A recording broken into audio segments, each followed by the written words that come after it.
Good, we'll appreciate it. I will. Pass it to her.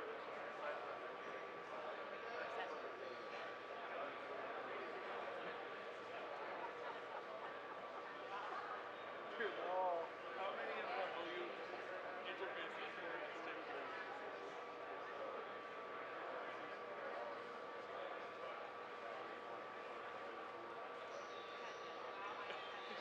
You're just beyond the pale. I can see her eyes too. It's a good thing to put a wise woman in the mix.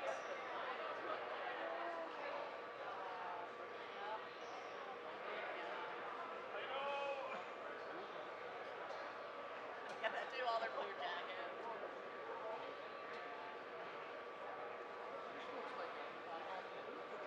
Yeah, we were getting ready to sing our theme song. The theme song. Got it with you. Isn't it? It's so bad. I'm gonna have to have David change that song. He did the same thing with the same service last year. I'm like, I can't do it again now. Then you guys ruined it for me.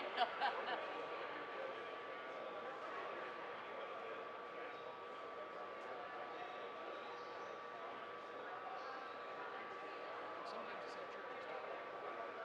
You get the psychological profile. Start your file. Amber.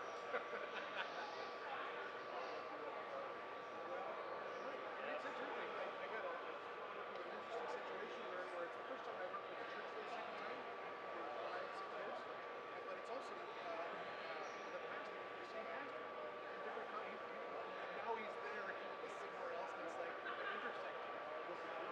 So a problem is a problem. How do you a problem? So when you got people coming from this country, they got there to visit, and they're both really weary about Christians, so that can take an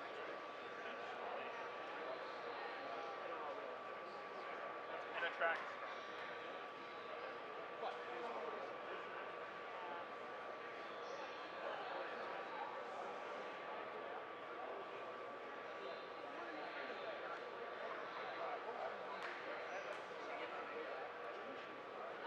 Yeah, so I will go.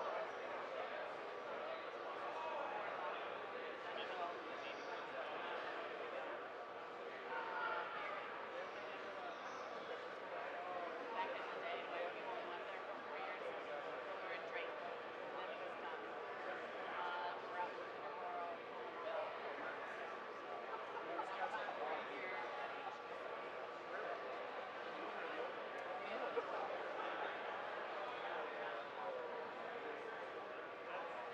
Then they had BCG I don't know what we do about it. qualified to teach. Alright, well, I think we're going beyond February, so I better update this. No, Which was mine. You know, my area. But he had seniority. Yeah. So I got this. It's just plain stupid. It is. Whenever you have to teach or lead anything, I don't feel comfortable. It's awful. So when they wanted me to do it the next year, I'm like, no, I don't think so. I suck at it. I don't like history. Why would I want to teach it?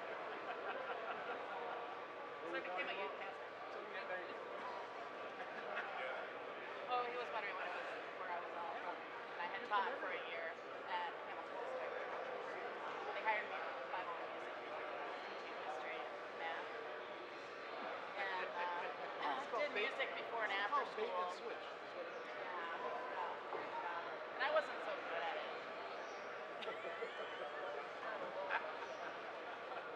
Wonder how that happened.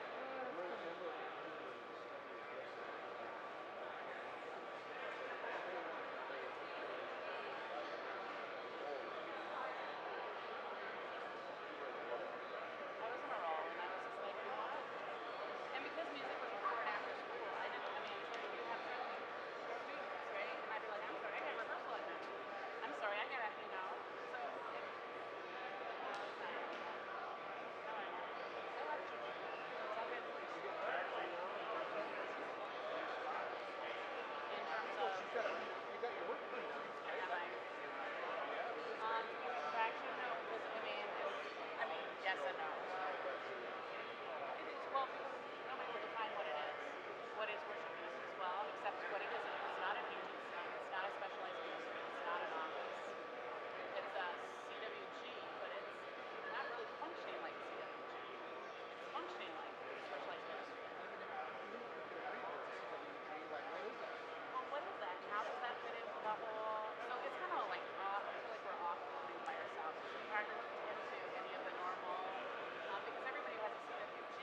another home, right? Yeah, right? Yeah. Yeah, no, exactly. But So, and for me, it's like it's an extra thing and it's a good thing. right, Now and you for add it. most people, it is. Your CWG is on top of your home base, right? Exactly. But Megan and I are home based. So I mean, you know, because we have worship, that what Megan and I do is we meet with our CWG. So what is it that Diana would do during the week? You know, actually it's good in terms of we look forward, we have the, you know, it's exciting, we're seeing walls coming down in the denomination, great conversations, lots of opportunities. We need to spend some time discerning what to do. So I mean, there's some great, that's all great. That's all great. Structurally, it's, I think it might take time. But I think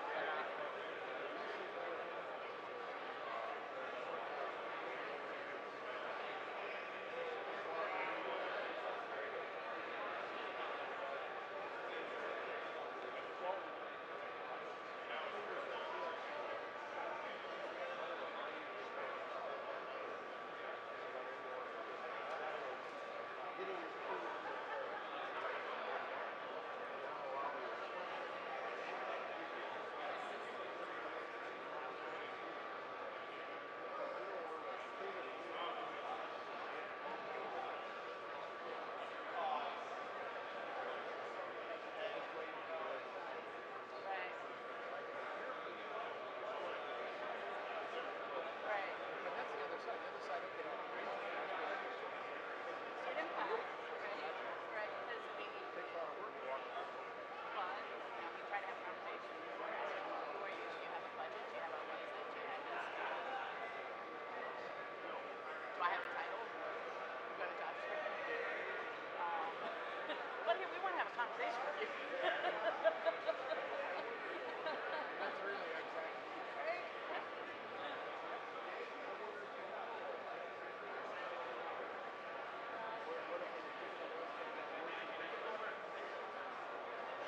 Well, I mean, yeah, we have reform worship, but we are talking about a more comprehensive.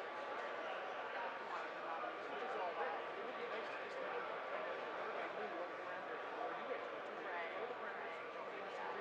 Yeah. And I think for staff, parent building, information is also some of the data. It's when we're told just live with it. You know, oh well, live with it. You know, that's harder to take than somebody saying, yeah, it's hard to be in the swamp. We're working towards it. Let's begin in about 4 minutes. 4 minutes. There's a few delegates still greeting the candidates, but I'd like to begin in 4 minutes. But when you get, don't tell me to get over it. Yeah, or you know, if you're being whiny. It's like, there's good stuff happening, but it's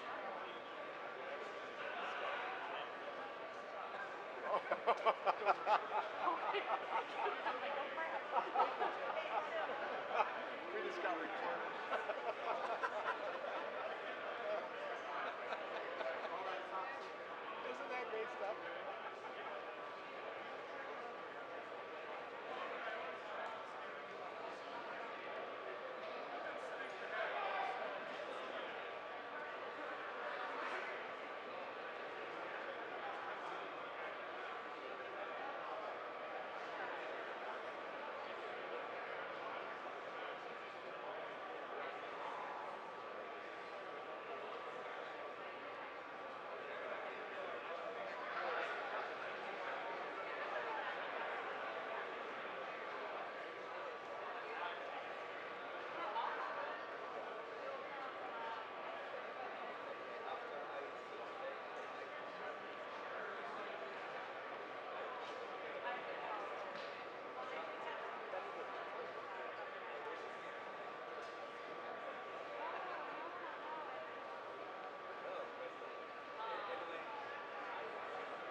I'd really like to begin. I'm wondering if the Sergeant of Arms would gather the people in. Are there still people in the line?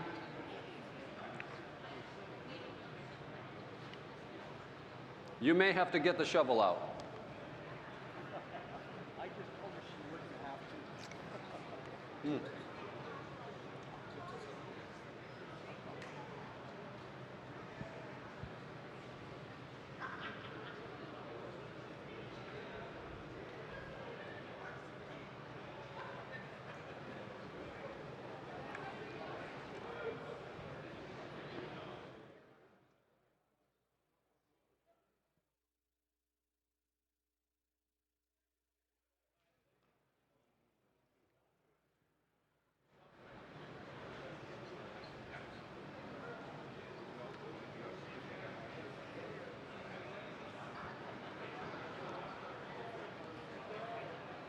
Just while people are still kind of gathering themselves in, just an announcement. There will be an informal time of prayer for the Christian Reformed Church in Nigeria at the chapel today over lunchtime. So if you'd like to go to the chapel to pray for our brothers and sisters in the Christian Reformed Church in Nigeria, you can do that. That's today over lunch in the chapel. Also, Doug Koopman told me a little earlier this morning, there are still a few available seats for the Calvin luncheon today. So if you even haven't signed up for that, you can still, at least a few of you can still enjoy that time as well.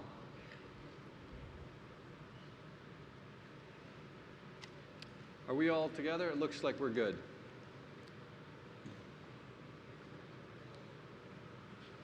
Up next is the Task Force Reviewing Structure and Culture Report. I assume you know where that is in the agenda. As one of the presenters for this, I am going to allow Jake to assume the chair. I don't have a copy of that report, do you? Okay. Thank you, Scott. Then we will invite Joel also up to the podium. Brothers and sisters in Jesus Christ, is there any hope for the church? Yes. Can I hear a yes again? Yes. We just had a wonderful time with candidates and who have, in many ways, I think, as you read their stories and met them, have encouraged us about the future of the church. I'm privileged to be here with the chair of our committee, Executive Director day after, Joel Boot, and Scott Greenway as well. And the reality is that we're going to do something different. So let me kind of share with you, at least in part, the ending of this time. One of the things that we're going to do is probably do something that hasn't been done at Synod before in terms of really have discussions at our tables with a dedicated then email address for you to respond and write questions. So instead of at the end of our time together that we would have a queue of speakers and once again, that's great, and there's a sense of dialogue, that we really want to identify this as a time of discernment, not deciding, and a time for listening and learning from you. But if we're going to do this well, we need to catch up, I think, to the conversation. But just already think of that. If through this conversation that you have questions of us, that you will then know that you should begin writing them down, and particularly we're going to invite you to stay at your tables and maybe at classes we'll actually write a little report together or say these are our 5 big questions or comments or insights to what you're presenting. And we're going to leave a particular email address open till July 15th so that once again we can hear as the Task Force Reviewing Structure and Culture. We're going to do once again an overview, and so I would, especially if you haven't clicked at the resources already, you need to know that there were special resources for all of us here in terms of a 2012 and 2013 report, besides what we have for 2014. And so as we go in terms of catching up a little bit the story, you need to know that once again this came out of what happened in 2011 in many ways, and you saw a wonderful exchange of of heart moments between Joel Boot and Scott Greenway. And the question came was, what are we going to do? And can we have somebody do something for maybe by next Synod, which then would be Synod 2012? Can we assign something to clear up all these questions about what happened and structure and culturally what's happening in the denomination? Let's do it in 9 months. And we came back and asked for a 4-year journey where we would update you. And that's why there's a 2012, a 13, and now 14 report. That the conversation quickly returned from, let us replace a person. Let's just right away identify a new executive director or a director of denominational ministries. Let's just quickly put those in as people. And it moved quickly to let us change the culture. Understanding the culture was also something that needed to be analyzed and looked at. That it went from a kind of telling moment, here's what you should do. We have 9 months, let's just tell you what you should do, how we should fix this, to really became, what are your insights? And we particularly were listening in terms of our insights to others. It really was then a shift from telling to listening. This background is going to help you because today we're going to be focusing on a structural question. How should the Board of Trustees be organized? How should they be developed? What sort of relationships do they have with agencies? What's the relationship of agency boards and how that might work in the future? And particularly appreciate, again, the words last night that we once again, and I would say this has been a hopeful synod in terms of hopeful related to what may be the connections for the future with the RCA, hopeful related to leadership that has been identified and serving together, but also I would say hopeful for us taking this time to really analyze and look at our culture and structure together. And so a shift from listening to particularly to voices not heard before, and I'm going to, at different points, turn to Scott Greenway and ask him to chime in on these things. So what did we do? We listened. We listened a lot, and we did our best to talk to all representatives from all the different agencies, institutions, offices. We wanted to understand because we really believed from the very beginning that the best answers could be found at the grassroots level, from those who are doing the work, who are part of the agencies, institutions, and offices, to understand really what has to happen in order for us to improve the culture and therefore structure as well of the organization. So we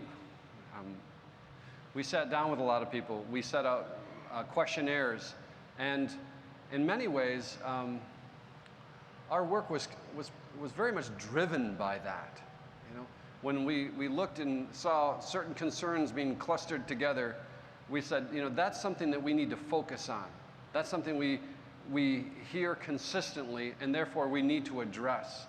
So it in a sense, very much from the very beginning, it was a bottom-up sort of approach towards trying to understand how we can get to the solution side of this.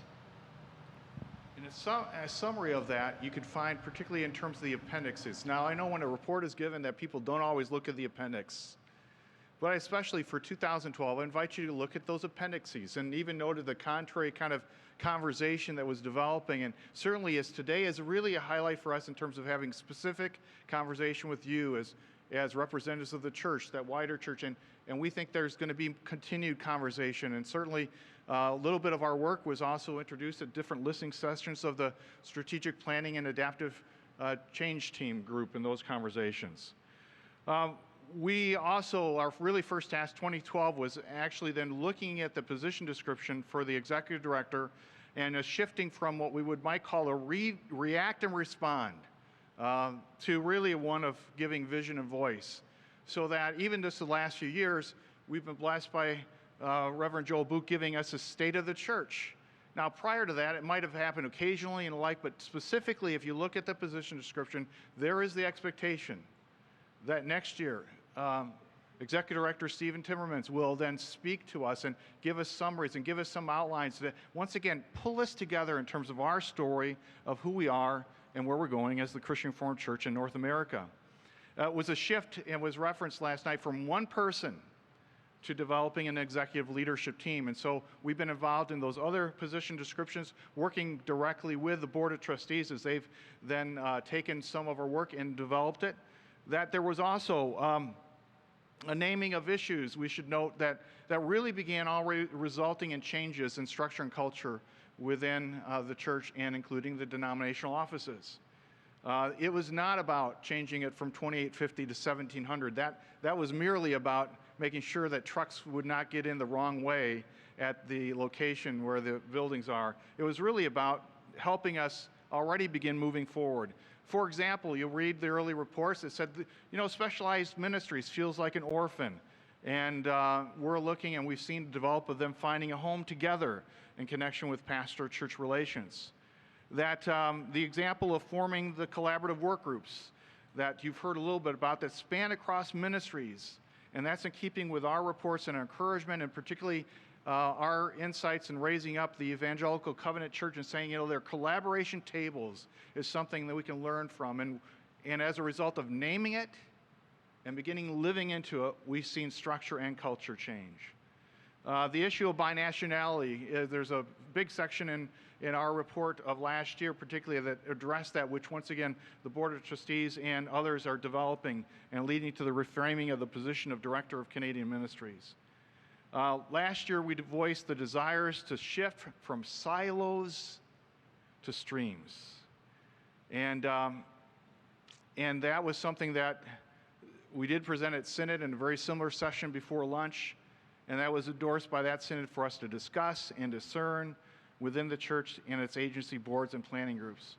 But Scott, particularly, it's you were the one who last year introduced the 5 streams. Why should we care about such thing, and what's the value of that? We can look at this from a number of different angles.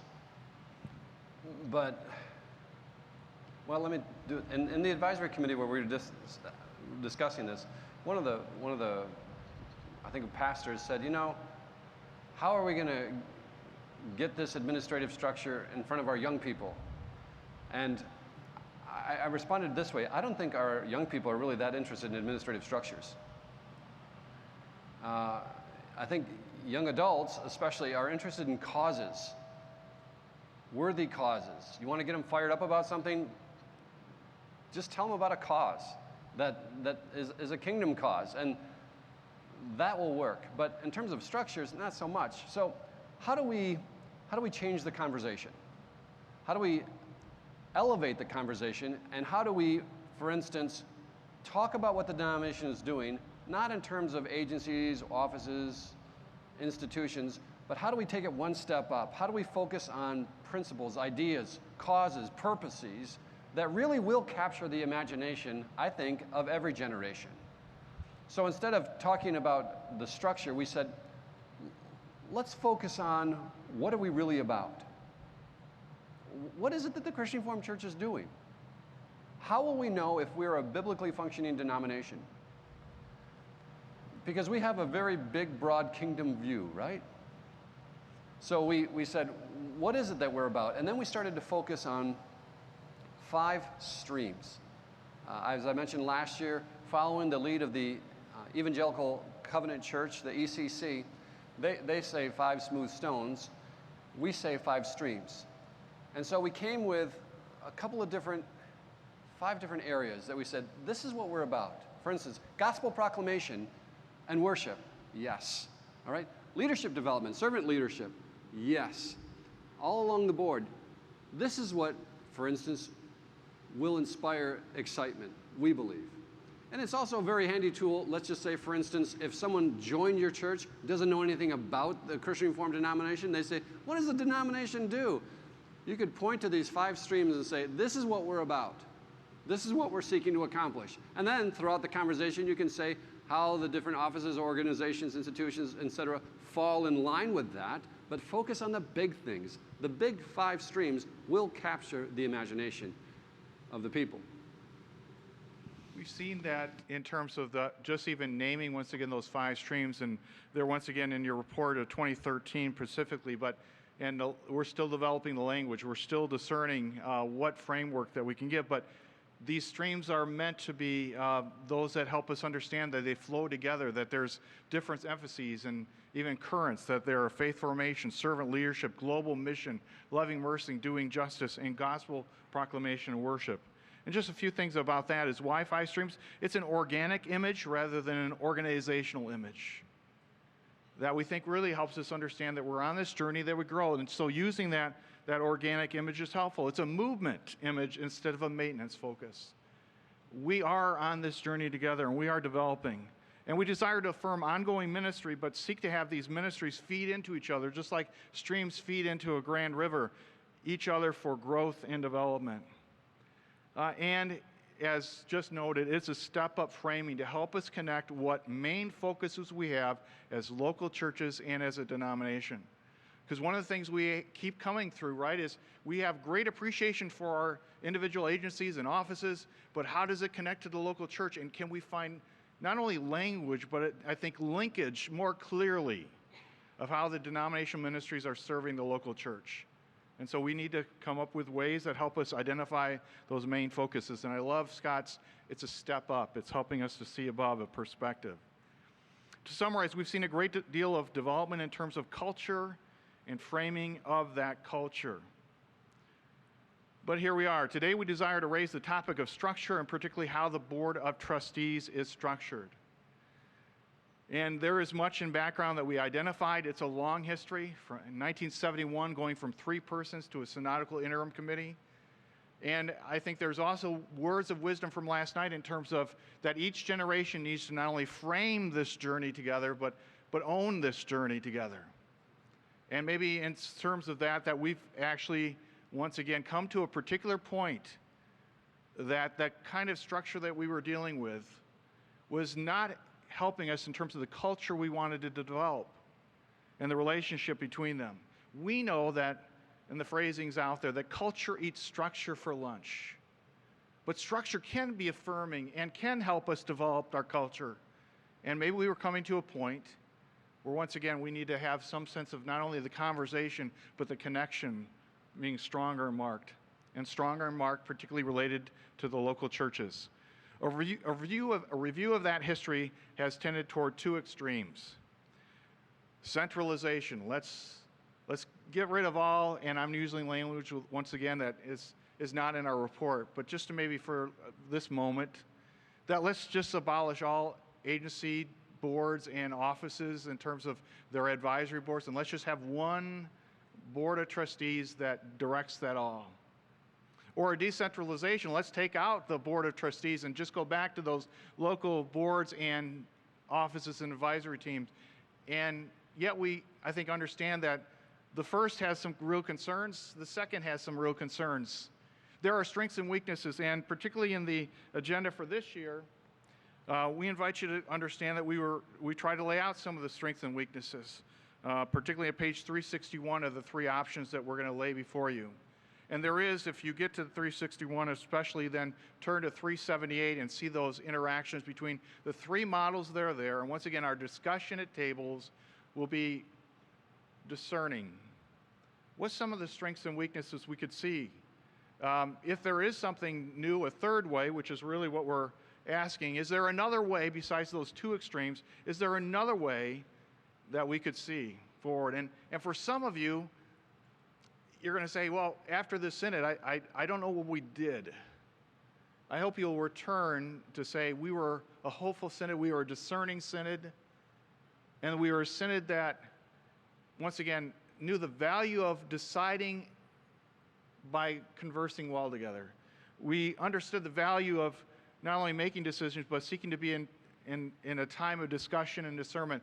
And so as Saturday night, before those particular resolutions were passed, there was a time at tables to go through the past, present, and future of Reformed Church in America and Christian Reformed Church in North America history. And we're asking that you help us analyze 3 pictures and give us your input, but also your sense of the direction to be developed. And we're going to kind of go through that right now with the idea that what's the trajectory that we're asking you to explore. So particularly, say, at 378. 378, option A is identified. There is a status quo. where there's around 263 people who are involved at different levels of the organization. And there's a wonderful kind of understanding that there's passions that are there. But we also know, and we've heard, for example, that sometimes people are placed on boards because they want to go to Grand Rapids, Michigan. And I see some nods of the heads, and no one here in this room. But are we really getting the best and the connections and the wide and the diversity that we need related to the church? There's also a part related to Calvin College and Calvin Seminary because of their academic accreditation issues, how they stand in this, but the connection. So that's on page 378. That's option A. Scott, option B. Just hit the pause. As someone who's been on this committee now for a long time, it seems that way. We're just speaking personally for a second. This is so terribly important. It really is.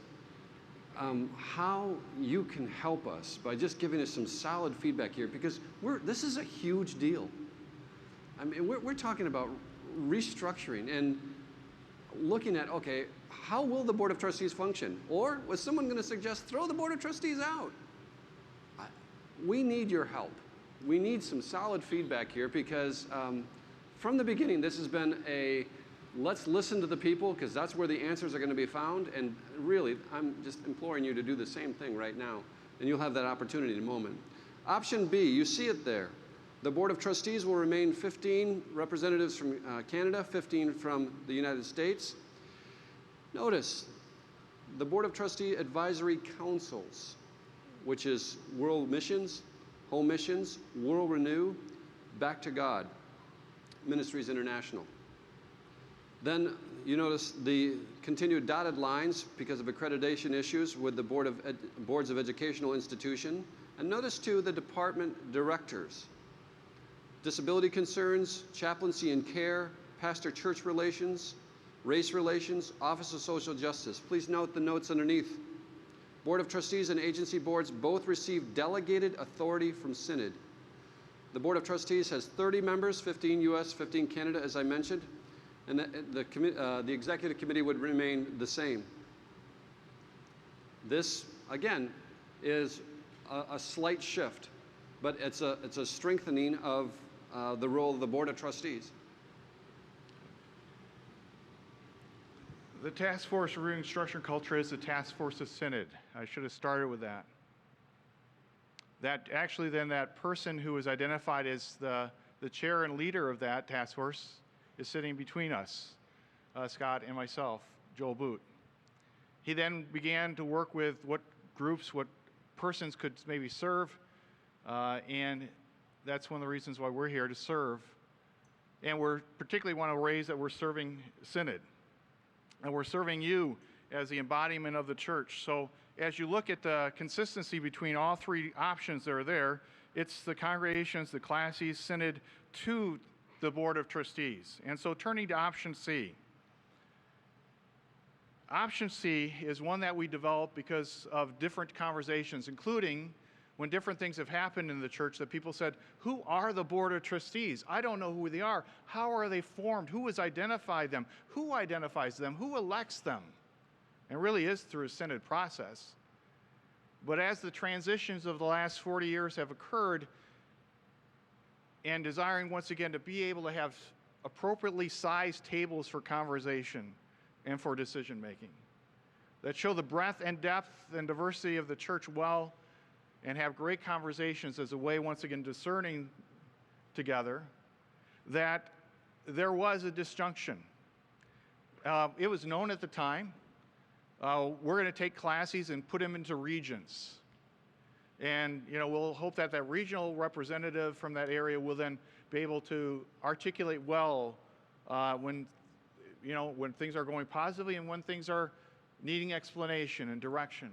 And so, once again, option C, a formation of, we'll change the name from a Board of Trustees to a Council of Delegates. There's some language there that's in keeping with what we learned through World Renew and what they've been doing. 47 classes. Obviously, if there's a vote that you vote as Synod for additional classes, that would change.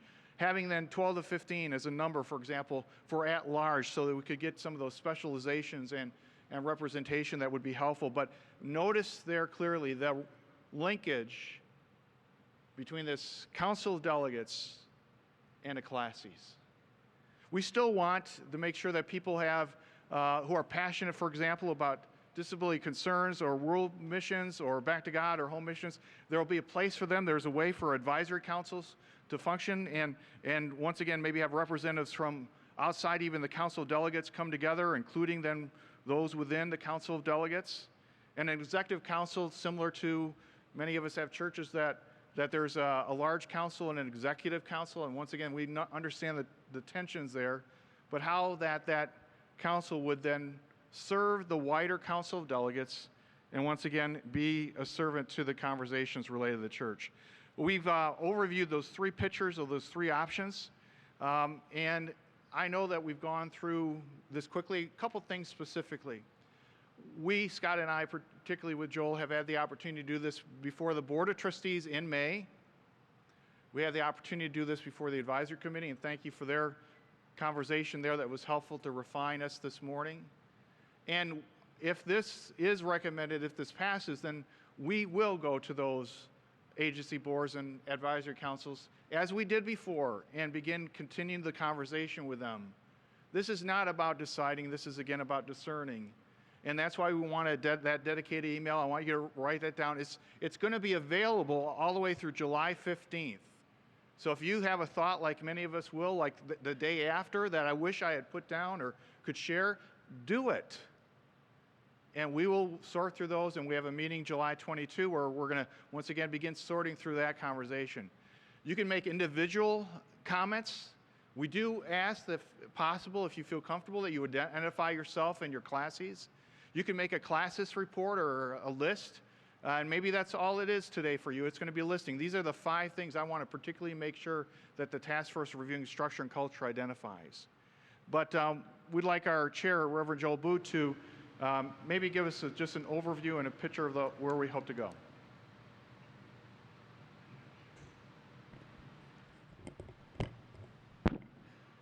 The Task Force Reviewing Structure and Culture, as you have heard repeatedly this morning, needs input from you. The idea is, how can we best structure ourselves to affect the culture, which is more important, the way it ought to be, and to become more collaborative and interactive and supportive and encouraging. What we would like to have from you is reactions to those 3 possible options, questions about them, suggestions for them, additional options, any input you have, and there is no other opportunity that the task force will ever have to address the denomination the way we can when all 47 classes are present in the room at the same time, and ask each of them to make some comments, questions, suggestions, and email it to this address right now, within the next 25 minutes. It should be noted that because we've been asked this question, are there other things that we're dealing with? And as we look at the agenda, particularly in the 2012 report, we're looking at, for example, how would it be the appropriate structure for global mission? The 5 streams, is that maybe one way that we could organize ourselves? What is the shape of classes and even Synod itself? So we still have some big things to be in conversation with about, but we thought this would be a very appropriate bite size, but it's still a big bite, focus to do related to, once again, how do we form, how do we shape the Board of Trustees? Would you like us to follow option A? Would you like us to follow option B? Do you want to have us explore? Because really, that's what we wonder about, option C. Even though, once again, we understand strengths and weaknesses of them all, and we're glad that you can refine this with us. Mr. Chair? Thank you, Julius and Scott. Very helpful introduction to all of this. And I think we all sense the weightiness of what we're dealing with here. And we have a wonderful opportunity as classes to be engaged in this work in progress. I think we sense how important this is for our church as we move on into the future.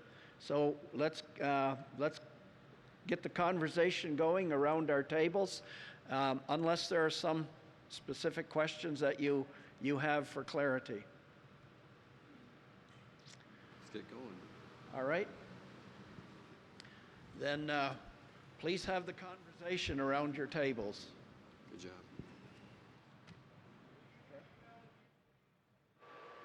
The email address up again. If we could have the email address, James Jones wasn't paying attention, so if we could throw that up there again, that would be good.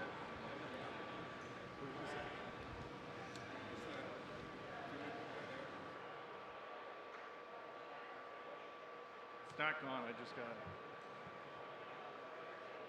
I can leave it off.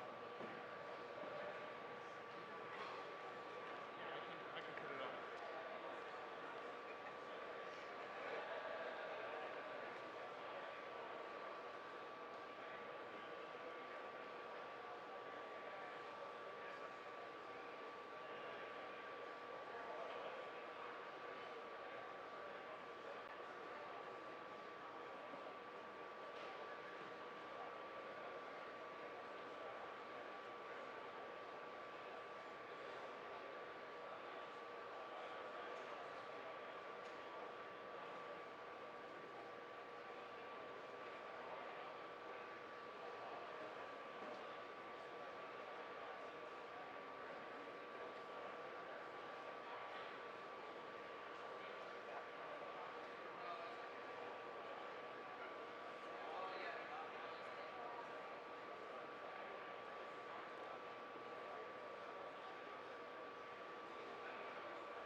A lot of great discussion going on. I don't want to interrupt you, but just to know that we've got about 2.5 minutes left. So please start to wrap up.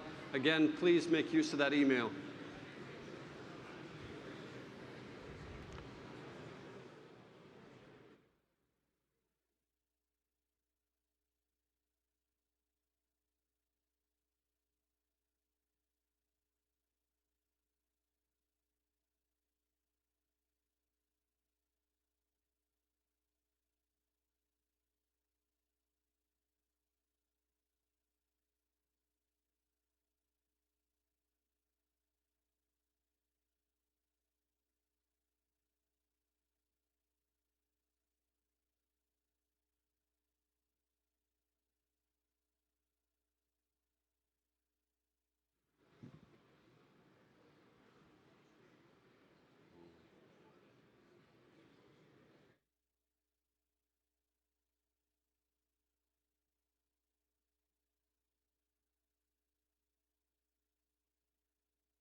All right, we need to wrap it up.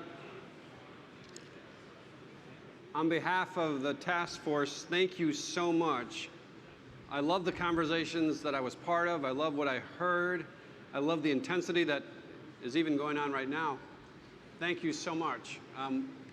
Please, in your email, if you could include what classes and church that you're part of, that would be helpful for us.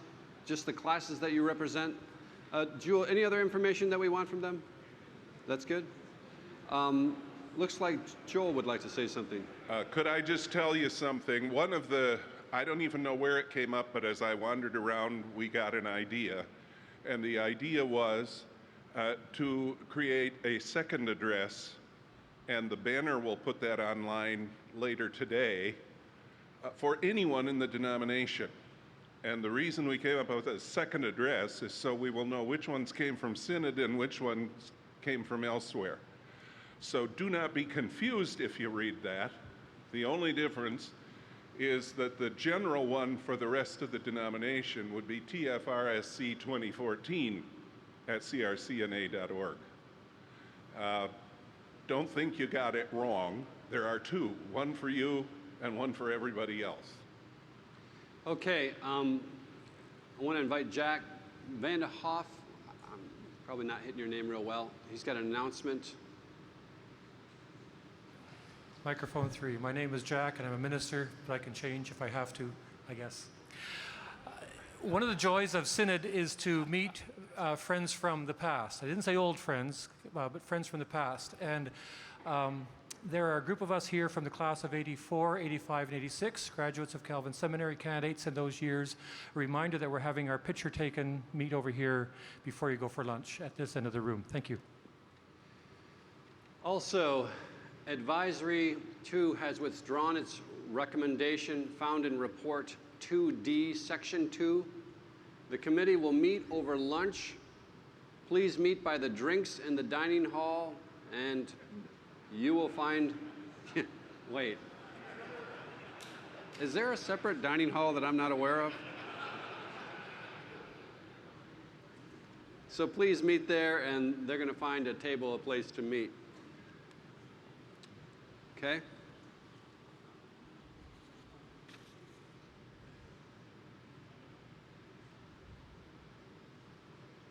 Doug McLeod is going to close us in prayer.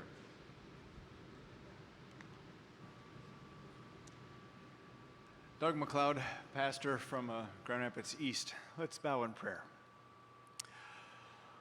Lord, this has already been a good day, and we look forward to more blessings that we can count and more thanksgiving that we can offer. We thank you for what we've received and what we've done today, and we look forward now also to fellowship and food. We pray for your blessing upon us as we spend some time around food and as we consider what lies before us yet today. We confess that you are good and that it is good to be your people. We are pleased, O Lord, to be your servants, and we serve you this day. Receive our thanks. In Jesus' name we pray. Amen. Amen. We will reconvene at 1:15. 1:15. We're adjourned.